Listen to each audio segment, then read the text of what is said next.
DNA में हमारा अगला विश्लेषण आपको शेर की दहाड़ सुनने का मौका देगा। ये मेक इन इंडिया के शेर की दहाड़ है जो पूरी दुनिया में आजकल सुनाई दे रही है। आज पूरी दुनिया भारत को एक अलग नजरिए से देख रही है। आम बोलचाल की भाषा में आप ऐसा भी कह सकते हैं कि अब दुनिया के लिए भारत एक मौका है जिसे कोई गंवाना नहीं चाहता। मेक इन इंडिया कैंपेन के तहत भारत ने दुनिया का ध्यान न सिर्फ अपनी तरफ आकर्षित किया है बल्कि विदेशी मेहमानों को भारत के अलग अलग जायकों का स्वाद भी चखाया जा रहा है। यानी मेक इन इंडिया के साथ साथ मेड इन इंडिया को भी प्रमोट किया जा रहा है।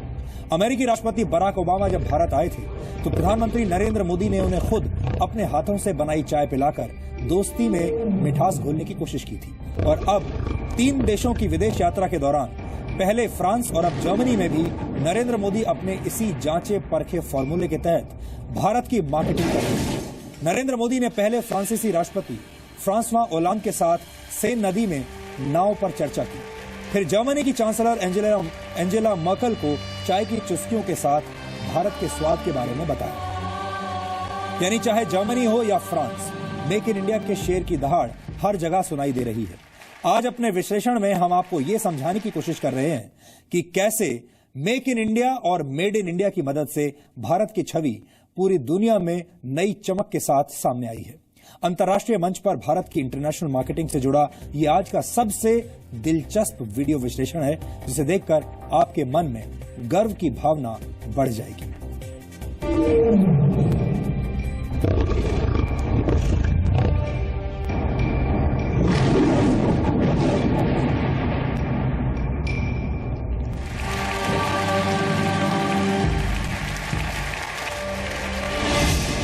दुनिया ने सुनी भारत के शेर की दहाड़।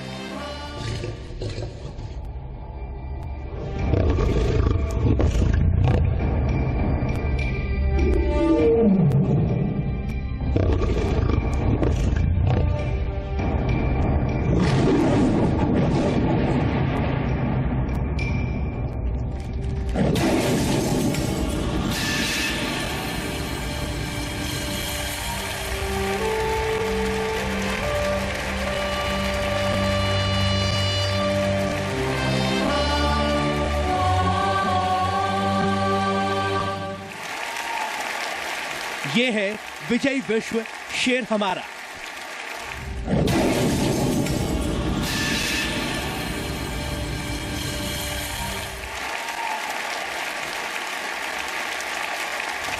The lions are a symbol of new India. They roar, but with a message of friendship and a promise of partnership from 1.25 billion people of India.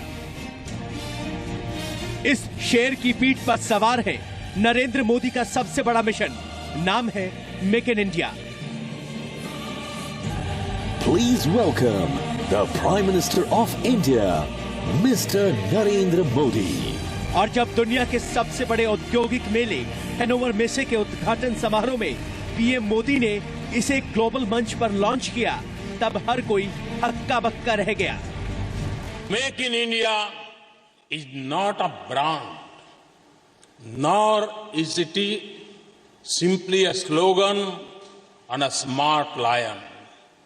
It is a new national movement. एक तरफ Narendra Modi Germany की कंपनियों को भारत में निवेश के लिए red carpet बिछा रहे हैं तो दूसरी तरफ लगभग पूरे शहर के चप्पे चप्पे पर मेक इन इंडिया का 1850 गियर से बना 10 टन का शेर शान से घूम रहा था। ये सबसे बड़ा शेर है, सबसे मजबूत शेर है और सबसे भारी शेर है जिसको यहाँ बनाया है मेक इन इंडिया की शक्ल में तरजीह दे करके। क्या खासियत है इसकी, पहले तो ये बता दीजिए। ये तो इसमें 1850 गियर हैं, सब मेस्ड गियर हैं। पूरा मेक इन इंडिया है ना, सब कुछ भारत का ही है। पूरा भारत का है और सभी नेशनलिटी फीलिंग से, क्योंकि हैनोवर ला रहे। आज प्रधानमंत्री नरेंद्र मोदी और जर्मन चांसलर एंजेला मर्केल ने हैनोवर फेयर में भारतीय पेविलियन को न सिर्फ इनॉग्रेट किया बल्कि हर स्टॉल पर जाकर भारत के अलग अलग राज्यों की झांकी दुनिया के सामने पेश की। प्रधानमंत्री लगभग हर स्टेट के पवेलियन में पहुंचे और उन्होंने दिखाया। आप देखिए वो धीरे से हर जगह पर रुक करके पूछ रहे हैं, उनके अधिकारियों से बात कर रहे हैं। आपको बता दें कि विश्व के सबसे बड़े औद्योगिक मेले हैनोवर मेसे में हर बार एक देश सहयोगी देश के रूप में भाग लेता है और इस बार इस मेले में भारत एक सहयोगी देश बना है, जहां 300 से ज्यादा भारतीय कंपनियां शिरकत कर रही हैं। भारत का इतना ब्रांडिंग आज बाहर के मुल्कों में, विश्व में, यहाँ हैनोवर फेयर के माध्यम से पहली बार हुआ है। जहां भी आप देखें मेक इन इंडिया, भारतवर्ष, इसकी गूंज सारे विश्व में यहाँ से फैलेगी और इसका लाभ हमारे देश की इंडस्ट्री को भी होगा। और जैसा कि मैं पहले से मानता आया हूँ और आज भी मानता हूँ कि भारतवर्ष की इकोनॉमी को अगर कोई बढ़ावा देगा तो ये जो लोग टीम यहाँ खड़ी है, स्मॉल एंड मीडियम एंटरप्राइजेस, वो ही करेंगे। यहाँ गौर करने वाली बात ये थी कि जर्मनी में न सिर्फ मेक इन इंडिया को ग्लोबल प्लेटफॉर्म मिला, बल्कि लगे हाथ मेड इन इंडिया की भी जमकर मार्केटिंग हो गई। कहते हैं आदमी के दिल का रास्ता पेट से होकर गुजरता है। ये जुमला कभी कभी बिजनेस की दुनिया में भी फिट बैठता है। शायद यही वजह है कि भारत से जर्मनी पहुंचे 45 शेफ्स ने हैनोवर मेसे में मौजूद जर्मन बिजनेसमैन और निवेशकों को भारतीय जायकों का स्वाद चखाकर भारत आने का न्योता दिया। यानी पेट के रास्ते फूड टूरिज्म को भी अच्छी खासी पब्लिसिटी मिल गई। आई थिंक फूड टूरिज्म जो है एक बहुत बड़ा महत्वपूर्ण जो है अंग प्ले कर सकती है इन फ्यूचर, क्योंकि अगर 6 मिलियन टूरिस्ट अभी तक आ रहे हैं तो 6 मिलियन को अगर इंडियन खाना अच्छा हाइजीनिक वे और सब मिलेगा और वो जाके अनदर 6 मिलियन को बताएंगे, तो I think we have to make it food tourism also. Delhi में ओबामा के साथ चाय पर चर्चा, पेरिस में ओलांद के साथ नाव पर चर्चा और हैनोवर में एंजेला मर्केल के साथ चाय पर चर्चा सिर्फ औपचारिकता नहीं है, ये कोशिश है ब्रांड इंडिया को दुनिया भर में प्रमोट करने की। जो सबसे बड़ा एक शिफ्ट रहा है वो भारतीयों के जो एक गर्व जो आज हम महसूस करते हैं, जब हम पूरे जर्मनी में ये हिंदुस्तान का शेर देखते हैं, ये देखकर जो आज हर भारतीय गर्व महसूस कर रहा है। पहले कहते थे अच्छे दिन आने वाले हैं, लेकिन अब मुझे ऐसे लग रहा है कि उन अच्छे दिनों की तरफ कदम उठने लग गए हैं, काम उठने लग गया है। आज की तस्वीर यही है कि मेक इन इंडिया का शेर जर्मनी के हैनोवर मेले की भी शक्ल बन गया है और जर्मनी सहित दुनिया भर की कई बड़ी कंपनियों के सीईओज शायद मन ही मन यही गुनगुना रहे होंगे कि let's go make in India, क्योंकि ऐसा मौका फिर कहां मिलेगा। Rahul Sinha, C media, Hanover, Germany. दुनिया के अलग अलग देशों के लिए मेक इन इंडिया कितना बड़ा मौका है और कैसे भारत मेक इन इंडिया की मदद से एक मैन्युफैक्चरिंग हब बनने की दिशा में आगे बढ़ रहा है, इसके कुछ उदाहरण भी आज हम आपके सामने रखना चाहते हैं। भारत सरकार ने 25 सितंबर 2014 को make in India campaign launch किया था, जिसका असर अब काफी तेजी से देखने को मिल रहा है। फरवरी 2015 में मेक इन इंडिया प्रोग्राम के तहत एक इन्वेस्टर फैसिलिटेशन सेल बनाया गया था और आपको बता दें कि अब तक इस सेल के पास निवेश के लिए 7,100 क्वेरीज आ चुकी हैं। इस सेल ने इनमें से 250 निवेशकों के साथ मीटिंग्स भी की हैं। 3 देशों की विदेश यात्रा के पहले चरण में नरेंद्र मोदी फ्रांस गए थे, वहां भी मेक इन इंडिया कार्यक्रम को फ्रांस की एयरबस इंडस्ट्री का साथ मिल गया। एयरबस बस ग्रुप ने भारत में $2 अरब के निवेश का ऐलान किया है। ब्रिटेन ने भारतीय कंपनियों के साथ तालमेल बेहतर बनाने के लिए ग्रेट कोलैबोरेशंस नाम से एक कैंपेन शुरू किया है। अमेरिकी राष्ट्रपति बराक ओबामा ने भी भारत में $4 अरब के निवेश का ऐलान किया है, जिसमें मेक इन इंडिया को बढ़ावा देना एक अहम मकसद था। मेक इन इंडिया कैंपेन के तहत भारत को जापान से बड़ा निवेश मिला है। जापान की कंपनियों के लिए भारत निवेश के लिहाज से सबसे बड़ा बाजार है और Japan bank of international cooperation के सर्वे के मुताबिक जापान की कंपनियां अगले 2 से 3 वर्षों में भारत में 75,000 करोड़ रुपए का निवेश करने वाली है। यानी कुल मिलाकर अगर देखें तो मेक इन इंडिया के शेयर की दहाड़ धीरे धीरे पूरी दुनिया में सुनाई देने लगी है। लेकिन सबसे बड़ी चुनौती क्या है, ये भी आपको बता देते हैं। कहीं ऐसा ना हो कि तमाम कंपनियां नरेंद्र मोदी की मीठी मीठी बातें सुनकर भारत में आ जाएं, निवेश कर दें और यहां उनका अनुभव वैसा ना रहे जैसा कि प्रमोशनल वीडियोस में दिखाया जा रहा है, जैसा कि सपना दिखाया जा रहा है, जैसे वादे किए जा रहे हैं। यही सबसे बड़ी चुनौती है। इसलिए भारत को अपने देश के अंदर का सिस्टम भी दुरुस्त करना होगा ताकि मेक इन इंडिया के अभियान को जमीनी स्तर पर सफलता मिल सके। और यही प्रधानमंत्री नरेंद्र मोदी के सामने सबसे बड़ी चुनौती होगी। और आगे बढ़ने से पहले आपको एक दिलचस्प जानकारी भी दे देते हैं। अक्सर आपने देश में विपक्षी पार्टियों को प्रधानमंत्री नरेंद्र मोदी के विदेशी दौरों पर तीखी टिप्पणी करते हुए देखा होगा और यह भी सुना होगा कि प्रधानमंत्री विदेश बहुत जाते हैं। लेकिन आपको और उनके आलोचकों को यह जानकर हैरानी होगी कि विदेश यात्रा का सबसे ज्यादा सुख प्रधानमंत्री मोदी नहीं बल्कि विदेश मंत्री सुषमा स्वराज को मिल रहा है। विदेश मंत्रालय के आंकड़ों के मुताबिक जून 2014 से लेकर 18 मार्च 2015 तक विदेश दौरे करने के मामले में सुषमा स्वराज पहले नंबर पर है। विदेश मंत्री बनने के बाद सुषमा स्वराज 19 देशों की यात्रा कर चुकी है, जबकि नरेंद्र मोदी ने 11 देशों की यात्रा की है। और तीसरी पोजीशन पर विदेश राज्य मंत्री जनरल वीके सिंह हैं, जिन्होंने अब तक 10 देशों की यात्रा की है। कुल मिलाकर भारत की मार्केटिंग तो अच्छी हो रही है और भारत के प्रति पूरी दुनिया में एक नया उत्साह भी देखने को मिल रहा है।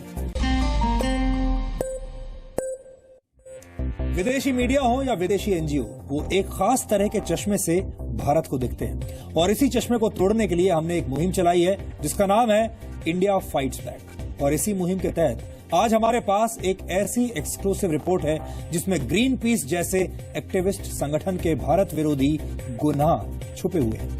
ये भारत की तरक्की में टांग अड़ाने वाला एक्टिविज्म है जिसमें हम एक तरह से देशद्रोह भी इसे कह सकते हैं। ये वो संगठन है जो भारत के मेक इन इंडिया वाले शेर के पैरों में जंजीरें डालने का काम कर रहा है। इसलिए आज इनका पर्दाफाश करने का दिन है।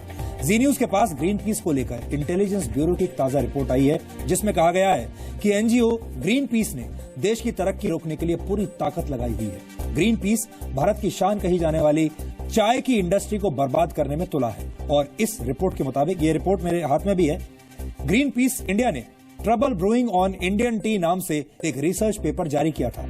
इस रिसर्च पेपर में दावा किया गया कि देश के कई ब्रांड्स की चाय में खतरनाक कीटनाशक मौजूद हैं और इन्हें नहीं पीना चाहिए। जिन चाय के ब्रांड्स का जिक्र ग्रीन पीस ने किया वो अमेरिका, ब्रिटेन और यूरोप में निर्यात होते हैं। आईबी की रिपोर्ट में खुलासा किया गया है कि ग्रीन पीस ने चाय के नमूनों की जांच गुमनाम तरीके से करवाई। चाय के इन ब्रांड्स के नमूनों की जांच कहां और किस देश में कराई गई, किस लैब में कराई गई, ग्रीन पीस ने इसे सार्वजनिक नहीं किया।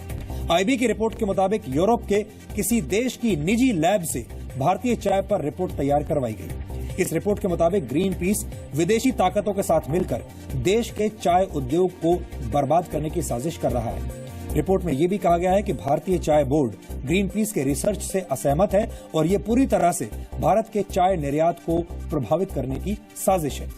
ग्रीन पीस की साजिशें सिर्फ चाय पर ही खत्म नहीं होती। ग्रीन पीस इंडिया भारत के दूसरे प्रोजेक्ट्स में भी टांग अड़ाने से पीछे नहीं है।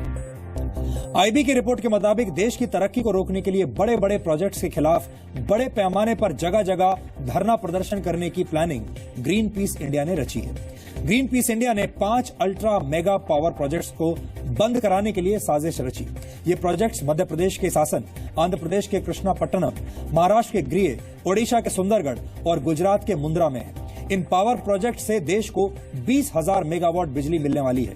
ग्रीन पीस ने 3 कोल डिपेंडेंट इंडस्ट्रियल एरियाज यानी कोयले पर आधारित औद्योगिक इलाकों को ठप करने की साजिश भी रची। ये इलाके हैं छत्तीसगढ़ के कोरबा और रायगढ़, मध्य प्रदेश का जबलपुर और उत्तर प्रदेश का वाराणसी। इनसे भी देश को 20,000 मेगावाट बिजली मिलने का अनुमान है। रिपोर्ट के मुताबिक ग्रीन पीस इंडिया ने इंडोनेशिया से आयात किए जाने वाले पाम ऑयल पर रोक लगाने के लिए विरोध प्रदर्शन किया और अगर ग्रीन पीस इंडिया का यह धरना प्रदर्शन कामयाब हो जाता तो देश में पाम ऑयल के दाम बढ़ जाते। जाहिर है इस रिपोर्ट के सामने आने के बाद ग्रीन पीस इंडिया की विदेशी फंडिंग शक के दायरे में आ गई है और उस पर सवाल उठने लगे हैं। अब जांच का विषय यह है कि आखिर कौन से ऐसे लोग हैं जो ग्रीन पीस इंडिया को पावर के इंजेक्शन दे रहे हैं ताकि ग्रीन पीस भारत की तरक्की के प्रोजेक्ट्स को नुकसान पहुंचा सके। एजेंसियों को शक है कि ग्रीन पीस इंडिया की फंडिंग करने वाले 200 डोनर्स यानी 200 डोनर्स मनी लॉन्ड्रिंग में शामिल हैं। सरकार ने आईबी की रिपोर्ट के आधार पर ग्रीन पीस इंडिया के लाइसेंस को 6 महीने के लिए सस्पेंड कर दिया है। सरकार ने भारत में ग्रीन पीस इंडिया के सभी 7 बैंक खातों को सील कर दिया है और विदेशी फंडिंग पर भी रोक लगा दी है। और ये वो पेपर्स हैं जिसके बारे में हम जिक्र कर रहे थे। देखिए, ये पेपर्स इस वक्त मेरे हाथ में हैं जो ये बताती हैं कि ग्रीन पीस कैसे भारत में तरक्की को रोकने के लिए कोशिश कर रही है। Government of India, ministry of home affairs, foreigners division के ये पेपर्स हैं जिसमें उन तमाम बैंक अकाउंट्स की डिटेल दी गई हैं जो ग्रीन पीस जिन अकाउंट से ऑपरेट करता है और जहां पर ग्रीन पीस को करोड़ों रुपए का फंड मिलता है। यहां भारत के चाय उद्योग की बात चली है तो हम आपको देश के चाय उद्योग के बारे में कुछ आंकड़े भी दिखाते हैं। आपको समझ में आ जाएगा, इन आंकड़ों को देखकर आपको पता चलेगा कि भारत का चाय उद्योग कितना बड़ा है और विदेशी ताकतें ग्रीन पीस का इस्तेमाल करके हमारे इस उद्योग के खिलाफ क्या कर रही हैं और क्यों कर रही हैं। दुनिया में चाय के कुल उत्पादन का 25% भारत में होता है। चाय उत्पादन में भारत चीन के बाद दुनिया में दूसरे नंबर पर है। भारत की चाय दुनिया की बेहतरीन चायों में से गिनी जाती है। दुनिया के कुल चाय निर्यात में भारत का हिस्सा 11% है। भारत की चाय Russia, America, Britain, UAE, Iran, Pakistan, Germany, Australia, Japan, Netherlands और आयरलैंड जैसे देशों में निर्यात होती है। पिछले साल चाय के निर्यात से भारत को करीब 65 करोड़ डॉलर की कमाई हुई थी। भारत में करीब 1500 चाय बागान है जिसमें 35 लाख लोग काम करते हैं। कर्मचारियों की संख्या के हिसाब से ये भारत का काफी बड़ा उद्योग माना जाता है। यहाँ पर ग्रीन पीस के बारे में भी थोड़ा सा और जानना जरूरी है। ग्रीन पीस पर्यावरण के लिए काम करने वाला संगठन है जिसका मुख्यालय नीदरलैंड्स के एम्स्टरडैम में है। ये संगठन दुनिया के करीब 40 देशों में काम करता है। ग्रीन पीस का सालाना बजट करीब 1560 करोड़ रुपए है। ग्रीन पीस के करीब 15,000 वॉलंटियर्स भी इसमें शामिल हैं। लेकिन इस संगठन की कार्यशैली पर सवाल भी उठते रहे हैं। 2014 में पेरू में ग्रीन पीस ने विरोध प्रदर्शन में ऐतिहासिक धरोहर की नुकसान पहुंचाया था, जिस पर पेरू की सरकार ने ग्रीन पीस की आलोचना की। एक वक्त में ग्रीन पीस के अध्यक्ष रहे पैट्रिक मूर ने 15 साल बाद ग्रीन पीस को छोड़ा और कहा कि पूरा संगठन राजनीतिक उद्देश्यों से प्रेरित है। 2014 में ग्रीन पीस के अंदर फाइनेंशियल इरेगुलरिटीज यानी वित्तीय गड़बड़ियों की भी रिपोर्ट आई और ये कहा गया कि संगठन ने 30 lakh pound foreign exchange market में गंवा दिए। 2013 में रूस ने ग्रीन पीस के एक जहाज को पकड़ा और करीब 30 एक्टिविस्ट को गिरफ्तार किया जो उसके डीप सी प्रोजेक्ट पर प्रदर्शन करने जा रहे थे। 2013 में ही नीदरलैंड्स ने ग्रीन पीस के 44 एक्टिविस्ट को गिरफ्तार किया जो रूस से आने वाले तेल टैंकर को रोकने की कोशिश कर रहे थे। 2015 में भारत सरकार ने ग्रीन पीस की एक एक्टिविस्ट प्रिया पिल्लई के विदेश जाने पर रोक लगा दी थी क्योंकि ये एक्टिविस्ट ब्रिटेन के सांसदों के सामने भारत के खिलाफ गवाही देने जा रही थी। ग्रीन पीस पर उठने वाला सबसे बड़ा सवाल यह है कि क्या उसका मकसद भारत की तरक्की को नुकसान पहुंचाना है। जो कागजात आज हमने आपको दिखाए उन्हें देखकर लगता है कि ग्रीन पीस ने अभिव्यक्ति की आजादी का गलत इस्तेमाल किया है और इसकी आड़ में भारत के साथ गंदा खेल खेला। हमें लगता है कि ग्रीन पीस जैसे संगठन अपनी हरकतों की वजह से अपनी विश्वसनीयता खो चुके हैं और इनकी अभिव्यक्ति की आजादी का बैलेंस भी अब खत्म हो गया है। देश के खिलाफ काम करने वाले ऐसे संगठनों के लिए अभिव्यक्ति की आजादी अनलिमिटेड नहीं हो सकती। ऐसे संगठनों को इन्हीं की भाषा में करारा जवाब देने का वक्त आ गया है और भारत ने इसकी शुरुआत भी कर दी है। ये मुहिम भी ऐसे ही संगठनों के लिए हमने चलाई है और हम चाहते हैं कि इसके बाद भविष्य में भी कभी ग्रीन पीस जैसे संगठन की कोई रिपोर्ट आपके सामने आए तो कभी भी उस पर आंख बंद करके विश्वास मत कीजिएगा। और हमारे बहुत सारे दर्शक ये कह रहे हैं कि नेट न्यूट्रलिटी के मुद्दे पर देश के उपभोक्ताओं और टेलीकॉम ऑपरेटर्स के बीच चल रही बहस का एक डीएनए टेस्ट होना चाहिए। ये भारत के इंटरनेट यूजर्स के लिए एक बहुत बड़ा मुद्दा है और हमने इस डीएनए टेस्ट की पूरी तैयारी कर ली है। आज समय की कमी के कारण हम ये डीएनए टेस्ट आपको नहीं दिखा रहे हैं। ये डीएनए टेस्ट अब हम आपको कल दिखाएंगे और इसके लिए आप अपना समय हमारे साथ अभी से सुरक्षित कर लीजिए। और अब आखिर में आज के इतिहास पर नजर डालते हैं। आज के दिन 1919 में जलियांवाला बाग नरसंहार हुआ था। ब्रिटिश सेना के अफसर जनरल डायर ने अमृतसर में निहत्थे प्रदर्शनकारियों पर फायरिंग के आदेश दिए थे, जिसके बाद ब्रिटिश सैनिकों ने 10 मिनट तक 1650 राउंड्स गोलियां चलाई, जिसकी वजह से आधिकारिक रूप से 370 लोग मारे गए थे। हालांकि गैर आधिकारिक आंकड़े कहते हैं कि इस घटना में 1000 से ज्यादा लोगों की जान गई।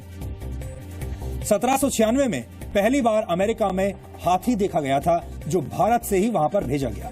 जेकब क्राउनिंग शील्ड नाम के समुद्री व्यवसायी ने इस हाथी को कोलकाता से न्यूयॉर्क भेजा था और इसे अमेरिका में एक सर्कस कंपनी के हवाले कर दिया गया था। और 1997 में आज ही के दिन विश्व प्रसिद्ध golfer Tiger Woods Masters tournament जीतने वाले सबसे कम उम्र के गोल्फर बन गए थे। तब उनकी उम्र सिर्फ 20 साल थी। मास्टर्स टूर्नामेंट को प्रोफेशनल गोल्फ में चार सबसे बड़ी चैंपियनशिप्स में से एक माना जाता है। और 1960 में आज दुनिया का पहला सैटेलाइट नेविगेशन सिस्टम अमेरिका में लॉन्च किया गया था। इस सैटेलाइट सिस्टम का नाम ट्रांजिट 1B था। तो डीएनए में आज इतना ही। अब आपसे हमारी मुलाकात होगी डीएनए के अगले एपिसोड में, जिसमें हम कुछ और नई खबरों का डीएनए टेस्ट करेंगे। तब तक के लिए नमस्कार।